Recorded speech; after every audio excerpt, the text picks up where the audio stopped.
appreciate you being here. I want to start with the staff and tonight's environment. Game day, it was electric. Niner Nation, unbelievable out there in the stadium. A lot of work went into this game, and I know our players appreciated it. So I want to say thank you to that. We had probably 250 or 100 recruits and plus parents here for this game tonight. And I think 16 of our 18 commitments. So a lot went into it, and a lot to be excited about from that standpoint. Obviously, we were disappointed with the outcome of the game, and I tip my hat to our opponent and what they got done. They deserved to win the football game. We had our chances to put some heat on them. You know, there's some momentum. Obviously, we had to get settled in. Those first two drives, they were on us pretty quick. We had to, they're big and heavy, and we kind of got shell shock there, but we settled in, and I thought offensively, better at the point of attack. Again, the missed field goal and then the drive before halftime was a huge momentum killer, and we came out in the second half and had a drive, and we just fell apart on some things. There were glimpses. There's some glimpses out there tonight. I truly believe we got better. I want to my shoulders, my body language is probably not very good. We're frustrated, but we ask them, tonight's about us getting better and showing improvement in a lot of areas, and I think we did that. I'm not trying to make the end game is to win the football game. End of story.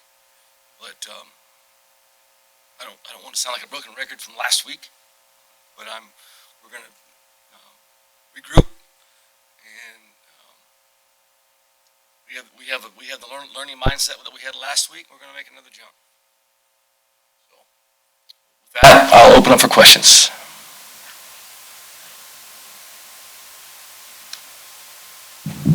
Coach, you had talked about there being just small things that you really wanted to clean up on defense from last week to this week, especially in that second half, really stood out. I mean, what do you feel like you guys were able to do successfully on defense today, especially in that second half? I don't have the numbers memorized, but we did a better job with the run game.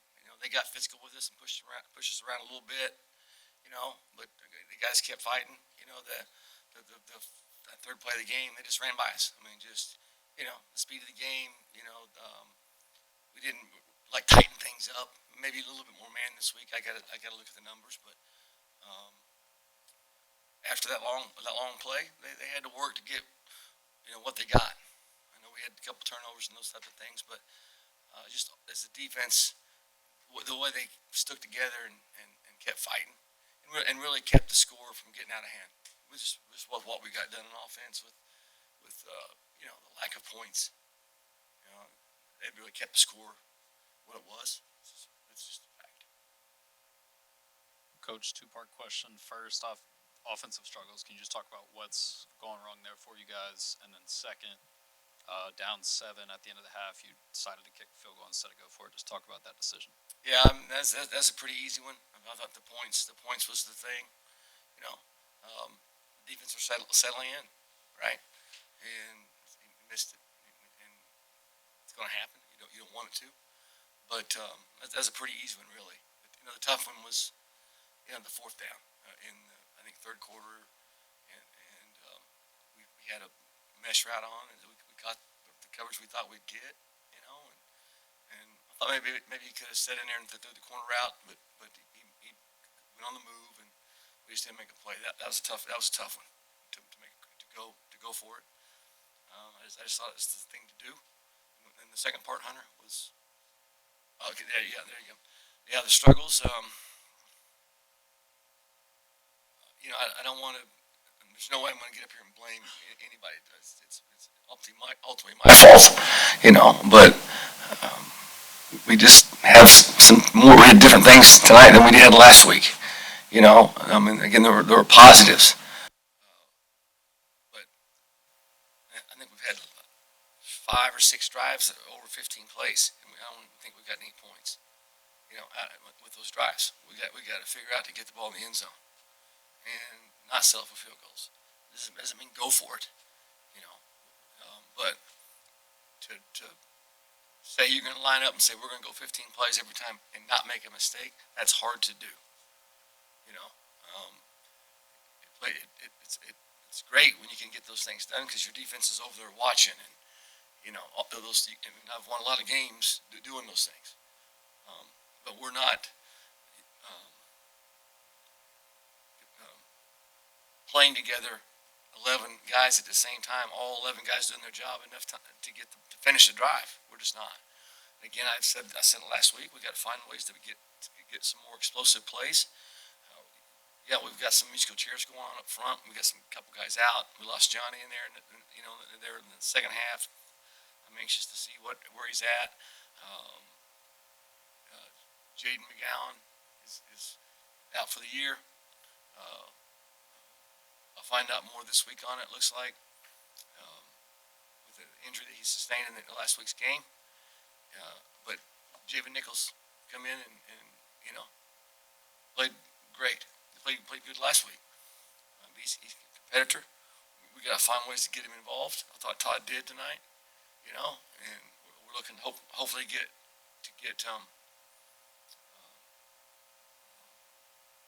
Hopkins back. He's starting to hopefully do some practice this week. That's going to help us. But yeah, the offensive struggles. The snap. If we got to get under center, we're going to get under center. You know, I thought the last one, Connor should have handled the ball. You know, but it's kind of low down around his knee, and he's got his eyes downfield. I'd like for him to handle it, but we got to get it where he's not working for the ball. You know, so I'm disappointed with. We had field position and we went backwards in the third quarter. We had the momentum. We got to stop. Okay, let's go down and get a score and put some heat on them. You know, and that's what we asked them coming out of halftime. And we you know, it's kind of self-destructed. I don't want to take anything away from our opponent. You know, I mean, I'm not saying it, blaming them just on us. They did a good job, but think we can play more complementary football. You know, if the offense can get some points on the board. Seems like last week a big point of emphasis or takeaway was a line of scrimmage. You did mention how UNC, they felt heavy today, a lot of big guys. How do you think the team fared on the line of scrimmage today? I'll know more, you know, after watching the film, but just from the sideline, I thought there were times we pushed them around both sides, and they're big guys, you know. So I need to watch some of it, but we made progress there. You know, I mean, from a simple, from pad level. You know, I don't, you know, we had some, you know, a couple of untimely penalties, but they were, you know, the one before halftime hurt, and that young man, he got a pretty good talking to at halftime, but he played his tail off in the second half on special teams. I mean, I'm very proud of him. But I think point of attack, there was progress. We still got work to do, but I'm encouraged. Injuries to the wide receiver room as well. Sean Brown got a little messed up, and then I think he went to the locker room. I don't think he came back. Can you talk about his status? I mean, he made a nice catch and took a pretty good hit, and I think it's a bruise, you know. And he suited up and was going to go. And thought, I don't think I can, you know, from a safety standpoint. I don't think it's anything serious. I'm sure he'll be sore tomorrow, but I anticipate getting Sean back. We certainly hope that we do. And it's Adam. I said Hopkins. Adam. Adam Hopkins. So hopefully we get him back as well. Coach Jason Brown, Spectrum News 1 back here. If I remember correctly, a quote from Media Day, you said, "You gotta love football until it loves you back." And I can obviously see the emotion, the frustration, but will that be something that you will remember and maybe replay and repeat to your staff and your players, you know, next week? That's a very good memory, and I literally just told the team that Thursday after practice. repeated it verbatim. Matt Campbell, I saw it somewhere, on somewhere, but you gotta love the process, and it can't be outcome based. That's a Coach Saban thing, but yeah, absolutely, you gotta trust it, and eventually it's gonna love you back. And repeating myself, again, glass half full, and we are going to forge ahead, and it's gonna happen at some point in time. Coach, Brian Murphy with WRL up in Raleigh. Obviously, I know you're focused on your team, but any sense of coaching against a guy like Bill Belichick, seeing him on the other sideline, what that atmosphere was like, just kind of the week that this has been? Yeah, it's week 2, and you only get 12 of them. This is our second time as a team with the roster turnover to go out and compete and face adversity together as a group, and so that's why you're in this profession. And again, tip my hat to Coach Belichick and his staff, and but I didn't do anything different this than I have for 37 years. We all know his record and his coaching tree is. I mean, guys he's influenced, the players he's developed, absolutely. So. All right, Coach Justin Jones, CarolinaGridiron.com. We had a bit of a delay with weather, but as soon as they opened the gates, I watched hundreds of students race to the student section.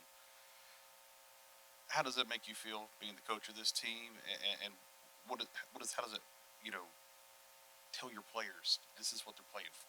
Again, humbled and very excited, and I really appreciate the question. I didn't probably articulate how awesome that is in that environment. I told them, the team at the hotel. I think I mentioned it to them before the game and after the game. I said, hey, that's scoreboard. That's not going to affect what we think of you. I said, we're going to defend our home turf, and we're going to go out there and with our play and show our appreciation to our crowd, and we're going to get better, and we're going to play hard for each other and make them proud with how we play the game. And I'm not making excuses, but they did that. They did what we asked, and we got to get some things figured out. Don't get me wrong, but we play at home again this week. It's going to be the same damn thing as far as crowd, and our guys are going to come out there, and we're going to we're going to get better and make them proud of how we play the game. I really appreciate the question. Coach, talking Connor Harrell, a little bit of improvement week 1 to week 2. Two-part question here. I guess evaluate his game tonight, part 1, and then part 2. Would you like to see him pull the ball down and run a little bit more? He certainly helped us, with this creating, just like I thought the Lopez kid, did for them. I thought we had him bottled up, and he's dynamic. Again, we saw him last year at South Alabama, and he did not play against us, but I didn't get much sleep going into that game because he's a dual threat guy. We saw Connor do some of those things tonight for us. That's a bonus, and I think you saw Grayson take off a couple times. He come in late in the game. It's going to be pass happy. They're going to be pin the ears back and get after the passer, and come in and did some good things. But to critique his play or how he did, I need to watch the tape. I thought there were some good things in there. He stood in there, and I think the pass he hit Sean on, he stood in there. They were barreling down on him, and he changed his arm angle, and threw a nice ball, and took a pretty good shot, and hopped up and off we went. So again, there's good. We just got to. I'm going to say we. We had. Again, out of 4 drives tonight, there was over 10 plays. I think we just didn't get any out of it, and so I'm discouraged with that. But my glass is going to again be half full on that, and we got to figure out how to get the thing in the end zone. Thanks for being here.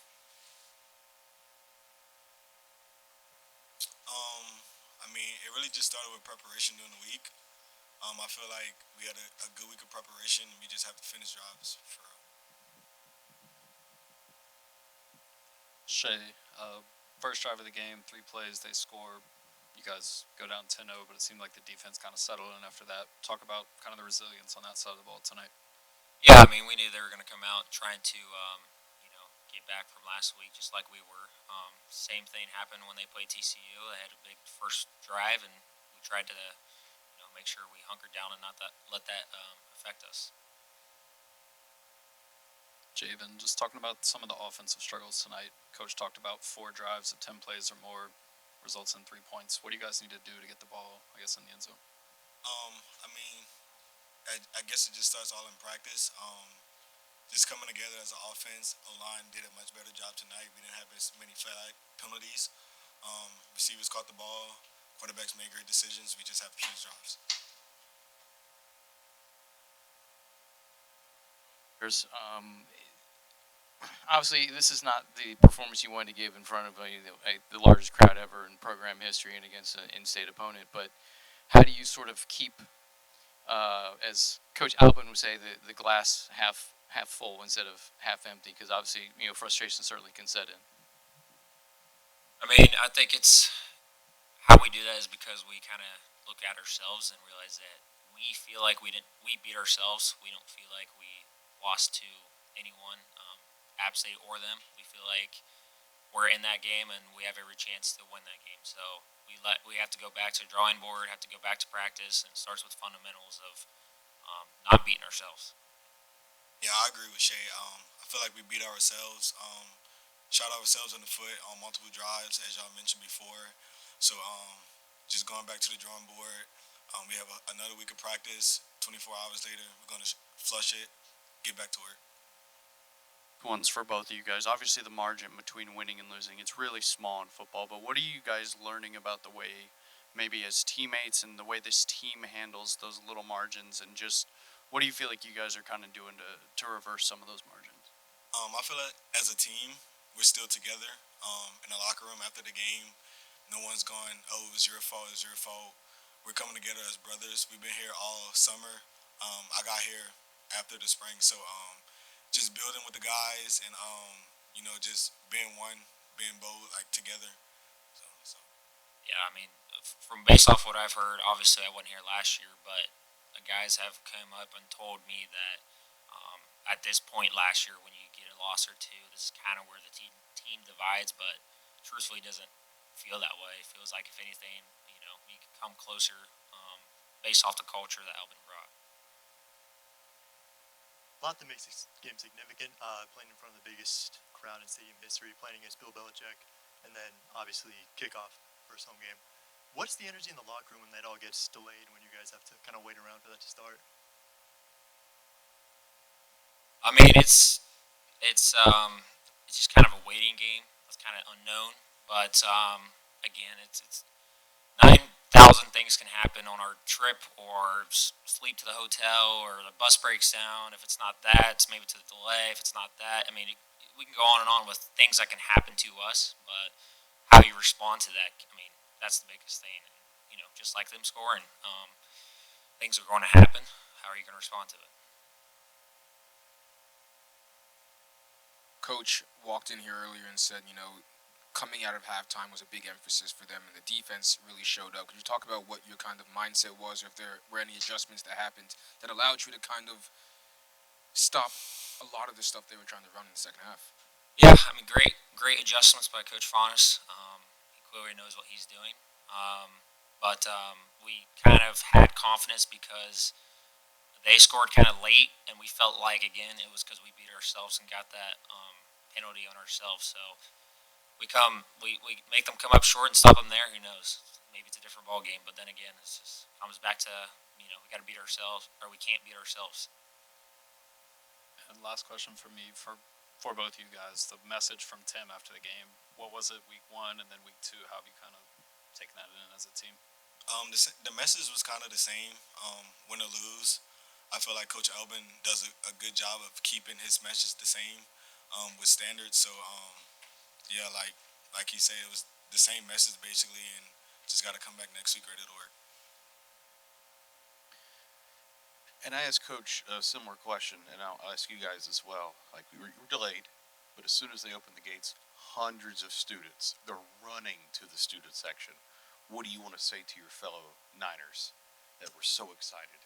So I was actually one of the first ones to go out because I was a specialist with returners, and I just want to say thank y'all. It was like great to see. I was glad they didn't leave the game. You know, it was delayed. We didn't know how long we were going to be delayed, but they ran in. They got to the student section. They had energy. They had energy the whole game, and we will win for them. Yeah, just thank you, and obviously you see their loyalty through the delay. Obviously, it's a record attendance setting through a delayed game. A lot of places I've been to when that happens, a lot of fans leave. So thank you for your loyalty, and please keep it up because we feel the frustration from the loss of as much as you do. Appreciate y'all. Thank you.